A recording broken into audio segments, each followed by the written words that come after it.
Bom dia, amada igreja, graça e paz. Mais uma escola dominical, com a continuação do livro de Miqueias, a partir do capítulo 4. Vamos ver, se Deus quiser, nós chegaremos ao fim de Miqueias hoje. São mais 3 capítulos. 3, 4, 5, 6, 7. 5, 6, 7, são 4. Não sei se a gente conta o próprio ou não. Qual capítulo? 4, a partir do capítulo 4. Capítulo 4. Bem, irmãos, todos já acharam? Amém ou misericórdia? Quem achou, diga amém. Quem não achou, misericórdia.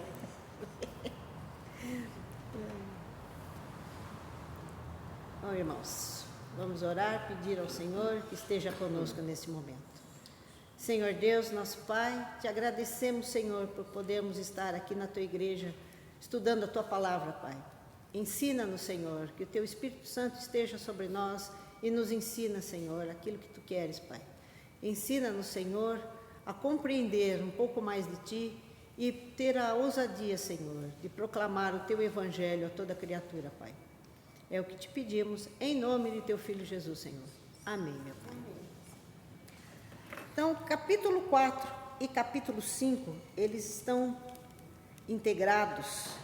E aqui é a parte interessante do livro de Miqueias, porque no capítulo 1, 2 e 3, ele fala das maldições.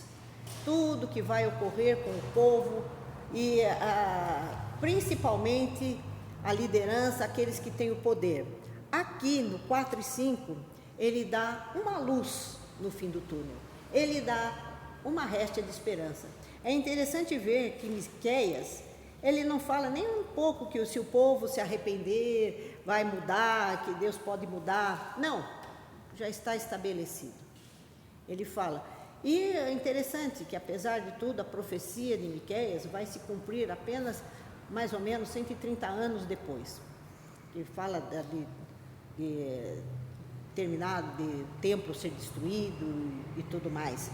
Então, praticamente, a visão dele, ele tem a visão do presente, como diria meu professor de Antigo Testamento, são 3 morros que vai num crescente. Ele vê aqui à frente, ele vê um pouco mais atrás e ele vê lá na frente, neste futuro. Porque no capítulo 5, ele fala do Messias. Enquanto o capítulo 4, ele faz um anúncio da chamada dos gentios, dizendo que a abastança de Deus, a bondade de Deus, vai se estender também a outros povos. Aqui no capítulo 5, ele fala exatamente de onde virá o Messias. E tu, Belém Efrata, versículo 2, e tu, Belém Efrata, pequena demais para figurar como grupo de milhares de Judá, de ti me sairá o que há de reinar em Israel, e em cujas origens são desde os tempos antigos, desde os dias da eternidade. Segundo alguns autores, tem 2 explicações para isso. Os tempos antigos, ele fala da linhagem de Davi, e desde os dias da eternidade, ele fala de quem? Quem é que vem antes da eternidade? Jesus, exatamente. Você leu agora, foi no 5. No 5, versículo 2. Versículo 2. Então, aqui ele já diz quem vem e da onde vem. É da linhagem de Davi e, ao mesmo tempo, ele é aquele que não tem tempo, cujo tempo não existe. Ele é Deus, porque desde os dias da eternidade. Portanto, o Senhor os entregará até o tempo a que está em dor e estiver dado à luz. Então o restante de seus irmãos voltará aos filhos de Israel. Ele se manterá firme e apacentará o povo na força do Senhor, na majestade do nome do Senhor seu Deus, e eles habitarão seguros, porque agora ele será engrandecido até os confins da terra. Quando a gente pensa em confins da terra, a gente pensa na terra inteira. Como é que simplesmente um simples mortal poderia estar até os confins da terra? Esse indivíduo que ele está falando é alguém que tem a soberania de Deus, que tem o poder de Deus. Então aqui ele está falando diretamente de Jesus. Aí depois, o interessante que o Miqueias, ele vai lá para um futuro distante, depois ele volta para o seu presente, vem para um agora daqui a algum tempo, e depois ele vai para um agora lá na frente, lá distante, que é o caso de Jesus, lá longe dele. Depois ele volta. Então, versículo 7: o restante de Jacó está no meio de muitos povos, como orvalho do Senhor, como chuvisco sobre a terra, que não espera pelo homem, nem depende dos filhos dos homens. O restante de Jacó está entre as muitas nações, no meio de muitos povos, como o leão entre animais das selvas, como um leãozinho entre rebanhos de ovelhas, o qual, se passar, as pisará e despedaçará, sem que haja quem as livre. A tua mão se exaltará sobre os teus adversários, e todos os seus inimigos serão eliminados. E sucederá naquele dia, diz o Senhor, que eu eliminarei do meio de ti os teus cavalos e destruirei os teus carros de guerra. Destruirei as cidades da tua terra e deixarei abaixo todas as suas fortalezas. Eliminarei as feitiçarias das tuas mãos e não terás adivinhadores. No meio de ti eliminarei as tuas imagens de escultura e as tuas colunas, e tu já não te inclinarás diante da obra das tuas mãos. Quando aqui ele fala, eliminarei teus cavalos e destruirei teus carros de guerra, eu volto ao tema do cavalo. Cavalo, naquela época, era uma arma de guerra. Era como se fosse a arma mais sofisticada de guerra da época. Então, quando se falava em ter cavalos, você fala, oh, puxa, é um rei poderoso, tem vários cavalos, porque estes cavalos vão puxar os carros de guerra.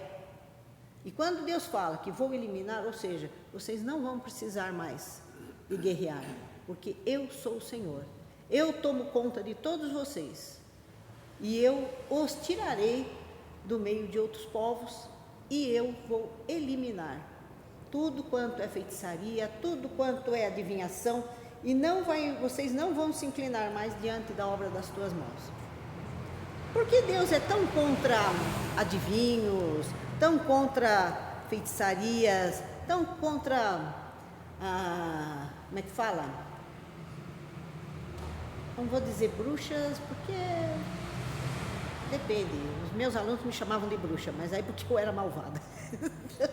Então, tem outro sentido bruxa também. Mas, pessoas, adivinhos. Por que Deus não gosta disso? Que se tire sortes. Não respondo todo junto, gente, é uma sala de aula, não precisa responder todo mundo junto. Por que Deus não gosta? Duas coisas. Primeiro, nós estamos passando por cima da autoridade de Deus. Nós estamos deixando Deus de lado e colocando o nosso futuro, a nossa vida, na mão de réis mortais.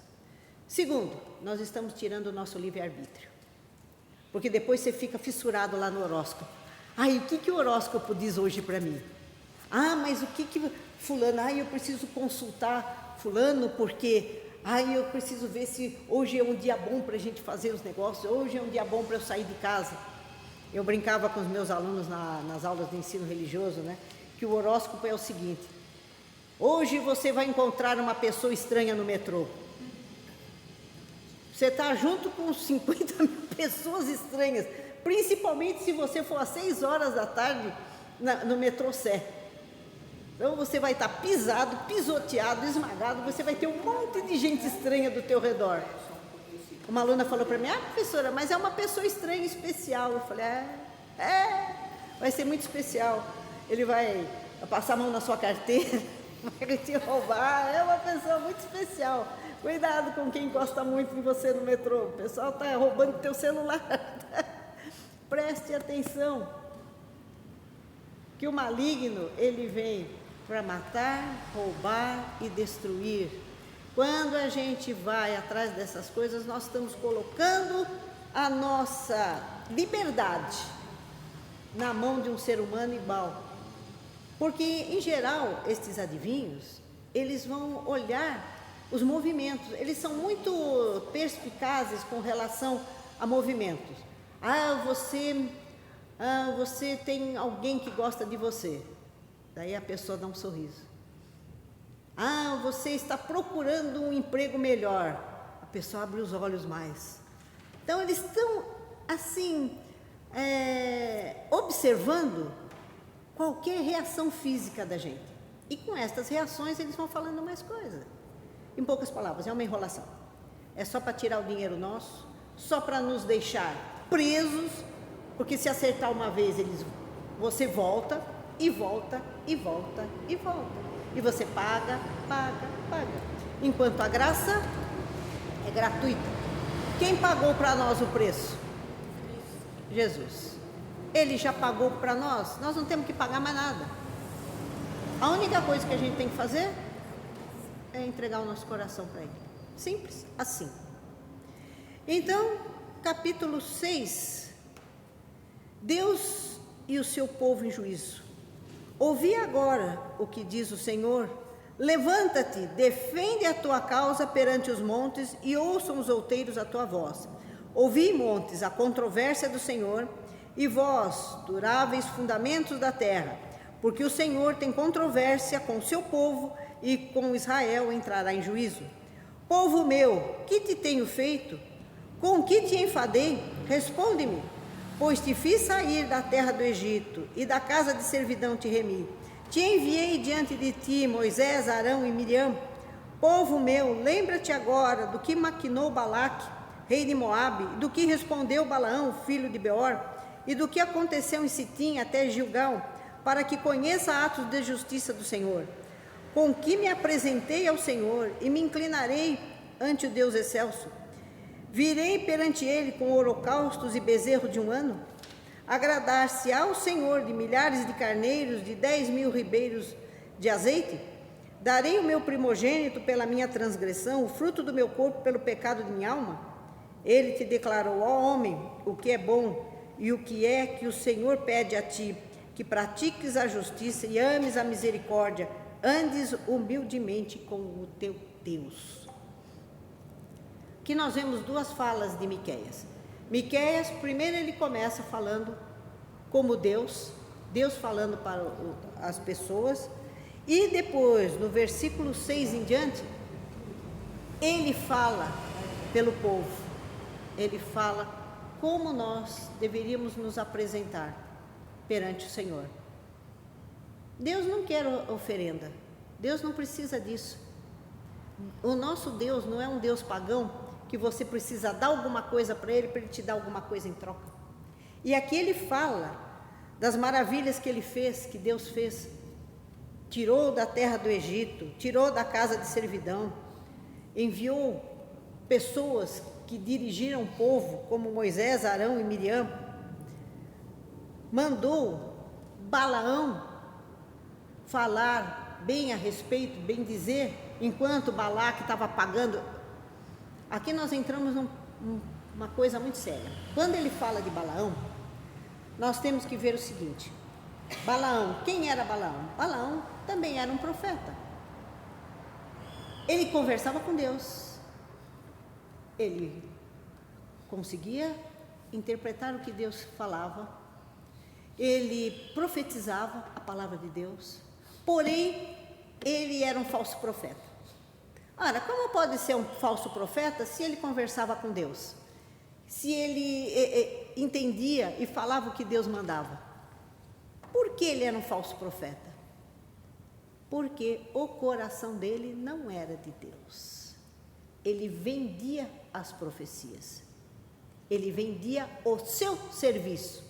O que o rei, lá, Balaque, falou para ele? Olha, eu te pago para você amaldiçoar Israel. O que Deus falou para ele? Você não vai amaldiçoar Israel, senão você será maldito. Então, você não amaldiçoou Israel. E ele fez o que Deus mandou, mas embolsou o dinheiro de Balaque e não devolveu. Então, nós vemos aqui que Balaão não era uma pessoa de Deus. Apesar de ter este contato com Deus, ele era um falso profeta. Pode ocorrer isso hoje? Nós temos pessoas que são falsos profetas, que se dizem de Deus?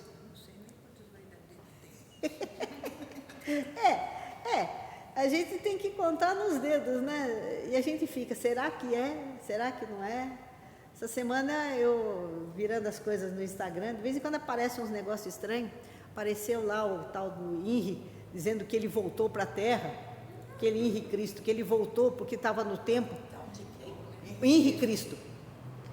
É um indivíduo, um louco, que diz que é Jesus, a encarnação de Jesus. Que ele fala, opa, meu Deus, a gente olha, não perdeu nada, dona Evânia, é só um conhecimento, como é que fala, um conhecimento supérfluo.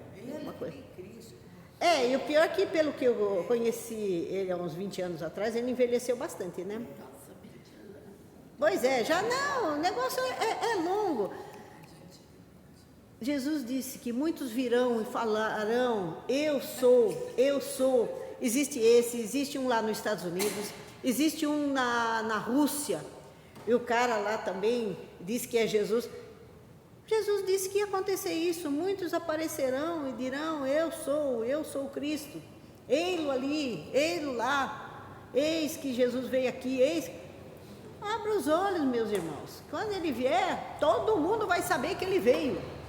Não vai ser assim no montinho aqui, no montinho ali, não. Todo mundo vai saber que ele veio. E Balaão era um falso profeta. Porque ele viu o anjo. A mula falou com ele. Engraçado que quando eu dei aula disso lá na escola, os alunos falando, professora, eu falei, pois é, se o seu cachorro falasse com você, o que ia acontecer? Eu falei, professora, eu ia desmaiar. Eu falei, então... Ele não desmaiou quando a mula falou com ele, nem nada. Para ele foi normal. Por quê? Porque ele viu naquilo uma mensagem de Deus. E logo em seguida o anjo aparece para ele. E o anjo vai defender a mulinha, né? Fala, quer que eu te mato agora? Ela se desviou 3 vezes da morte. E não se esqueçam, tudo que é 3 na Bíblia é confirmação. Então... por 3 vezes, aí o anjo apareceu, Senhor, ele caiu de joelho, interessante, né? E a gente vê que nós temos falsos profetas, sim, pessoas que conhecem a palavra, que pregam a palavra, mas pregam interesse próprio. É isso que Balaão fazia, ele tirava proveito disso, por isso ele era um falso profeta, ele tirava proveito para si próprio. Continuando aqui no versículo 7, que ele fala, né, Senhor, tu vai te agradar de milhares de carneiro e 10.000 ribeiros de azeite? Darei o meu primogênito pela minha transgressão? Veja, naquela época era costume se dar o primogênito. Manassés faz isso, mata os filhos, mata o primogênito dele para outros deuses. Então, ele está falando para Deus, é isso que o Senhor quer? E o que Deus declarou para ele? Homem, o que é bom e o que é que o Senhor te pede de ti? Que pratiques a justiça e ames a misericórdia e andes humildemente com o teu Deus. O que falta hoje em dia, minha gente? O que precisaria para esse mundo andar direito? A gente vê o cara milionário, está lá ganhando mais dinheiro, explorando as pessoas, fazendo coisa errada, matando gente, vendendo gente para ganhar dinheiro. O pessoal está vivendo como se não tivesse Deus, como se não tivesse nada. Aí o pessoal fala, mas será que tem Deus? Eu entro com a filosofia de Blaise Pascal, o químico físico do século XVIII, XIX. Ele dizia o seguinte, tem 50% de chance de Deus existir e 50% de Deus não existir. Se eu passar a minha vida inteira como se Deus existisse e no final ele não existir, eu não perco nada. Mas se eu passar a minha vida inteira como se Deus não existisse e no final Deus existir, o que será de mim? Então, vamos viver como se Deus existisse, porque Ele existe.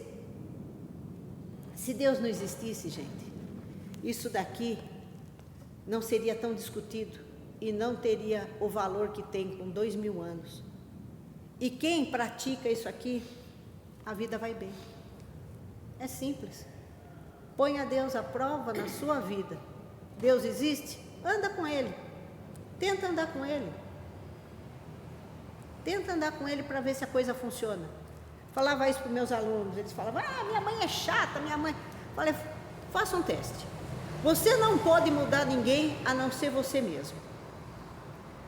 Você chega em casa, joga a mochila em cima do sofá, deixa o tênis no meio da sala, se bobear você deixa as meias sujas em cima do fogão. Sua mãe grita com você o tempo todo. Ela fala todo dia a mesma coisa. Chega em casa, guarda a mochila no lugar, põe o seu tênis no lugar certo. Tira a meia de cima do fogão. Não põe a meia em cima do fogão. Não ponha a meia em cima do fogão. Faça as coisas certas. E fique uma semana sem falar um palavrão. Porque o que faz o adolescente? De cada 10 palavras que falam, 11 são palavrões. Então, fique uma semana sem falar um palavrão e obedeça a sua mãe. Veja se ela não vai mudar. Ela vai mudar porque você mudou. Tiveram, acho que 3 alunos que fizeram isso. Vieram falar comigo. Professora, dá certo. Eu falei, dá certo. Puxa, o clima mudou, nem meu pai briga mais com a minha mãe. Eu falei, por quê? Porque você inferniza sua mãe vai e desconta do seu pai que acabou de chegar. Porque ela vai e fala, eu vou contar pro seu pai o que você fez. O coitado chega do serviço e ele vai ainda ter que dar bronca em você. Mas é o normal da casa dos outros. Quando a senhora tem um aluno que a senhora pergunta para ele, faça um apanhado de quantas pessoas moram na sua casa, que religião vocês seguem. O aluno chega para a senhora e fala, qual casa? Eu perguntei, como assim qual casa? Porque durante a semana eu fico com os meus avós, um final de semana eu fico com meu pai, um final de semana eu fico com a minha mãe. Que estrutura tem essa criança? Então, é muito complicado. Nós não podemos tirar a nossa família padrão com a família dos outros. Aí que está, que Deus fala para a gente praticar a justiça e amar a misericórdia, porque a gente tem que ter misericórdia com uma família dessa. A gente tem que entender essa criança. Se essa criança é levada, ela é rebelde, a gente tem que sentar e descobrir. Eu tive um aluno na 6ª série que ele era o terror.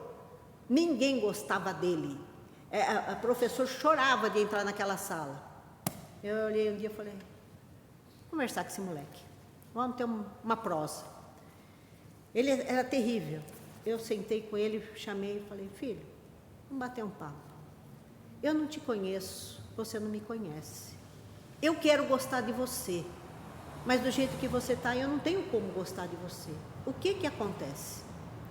Qual o problema? Por que você faz isso? Ele falou, professora, eu tenho 8 irmãos, eu sou mais velho, minha mãe é profissional do sexo, e eu tomo conta de todos os meus irmãos, e o meu irmão do meio, ele é deficiente. Eu tenho que arrumar comida, eu saio na rua revirando lixo para achar comida para os meus irmãos e eu cuido de todos. E quando eu venho na escola, eu venho para arrebentar. Falei, filho, não faz assim, vamos conversar.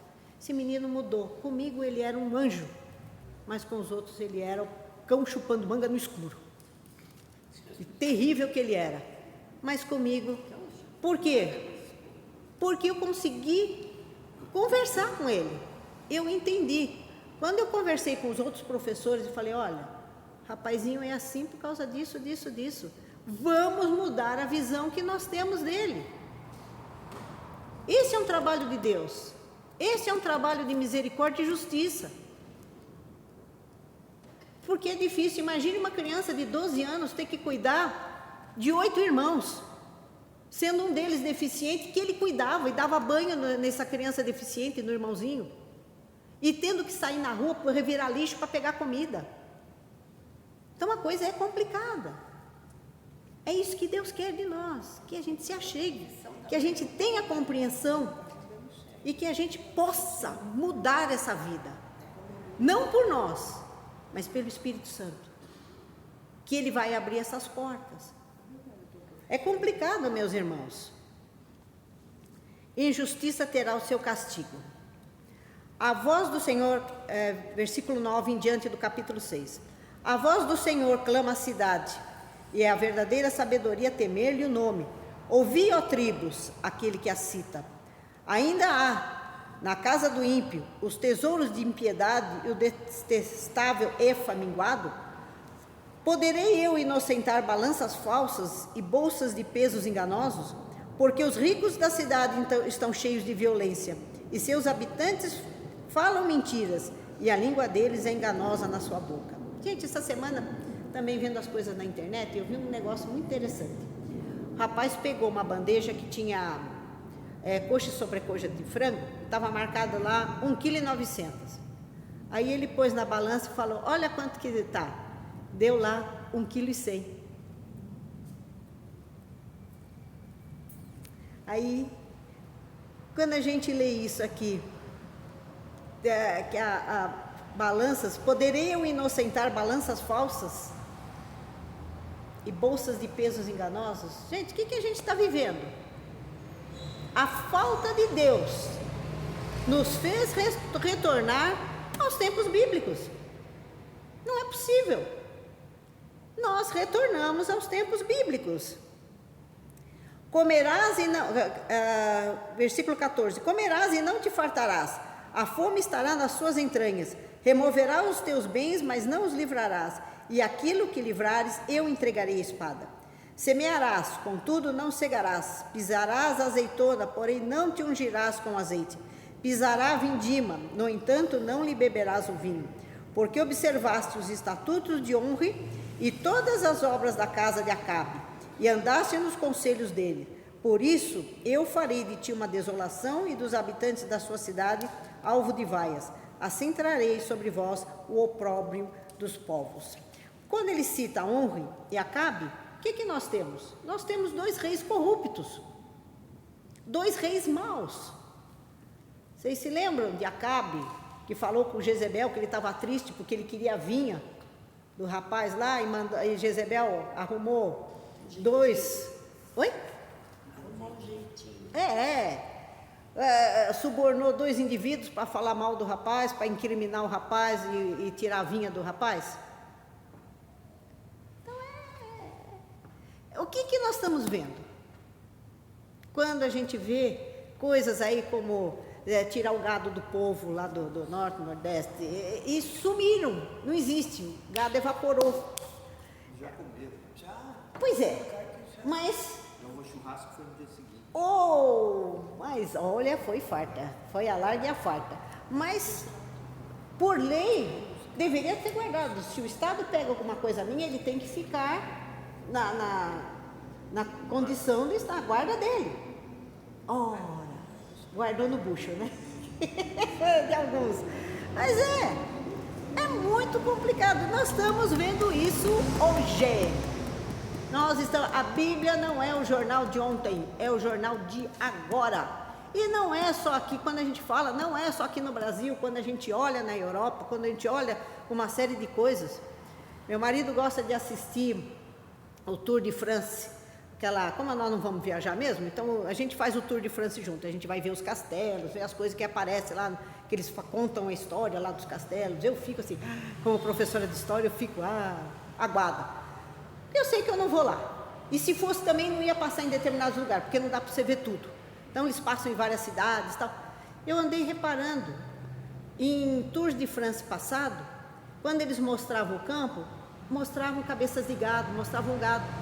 Agora não estou vendo gado nenhum. Já existe a lei, né? Porque a vaca, ela faz pum e o pum dela acaba com o meio ambiente. Ora, meus irmãos, se é questão de jogar... Pois é, né? Bom, e o dinossauro morreu também por causa disso. Eles fizeram tanto que acabou com o oxigênio da época lá e morreram todos, né? Além do meteoro. E eu vou contar uma coisa. Quando a gente faz pão e cresce, aquela levedura cresce, ele cresce porque ele produz gás carbônico. Logo, logo vão proibir a gente de comer pão porque o fermento produz muito gás carbônico. E isso afeta a biosfera, afeta... Logo, logo, vocês aguardem. Eu estou dando a ideia, viu, gente? Eu estou dando a ideia, tá? Então, eu posso ganhar dinheiro em cima dessa ideia, né? Proibir o fermento. Gente, nós estamos vivendo um mundo de loucura. E não difere dessa época. Nada que não esteja na Bíblia. Pois é, como diria Salomão, nada de novo embaixo do sol. Estamos vivendo as mesmas coisas. E não mudamos. Aí então eu questiono o pessoal que fala da reencarnação, né? Se a gente reencarna, gente, eu discuti essa semana com meu marido, eu não devia estar aqui, porque está muito ruim, eu não me sinto tão ruim assim, né? Tem alguma coisa errada nesse meio, porque ninguém mudou uma palha. 5.000 anos atrás, porque o Velho Testamento